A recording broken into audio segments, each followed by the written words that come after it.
cealaltă. Директна комбинация. За да не е Pas атras става. și te-ai retras.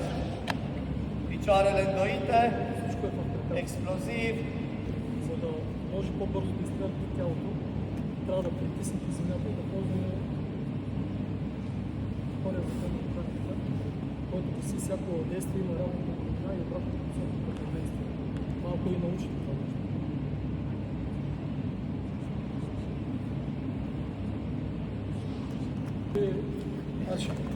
La fel și aici va face același lucru. Împingem picioare ca să aibă explozie când intră în adversar.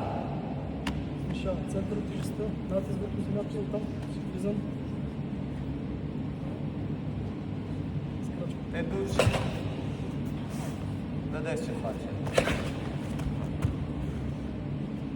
Тоест много рязко се кръщам, за да няма време да бъда контратакован. С техники или с... Както играм.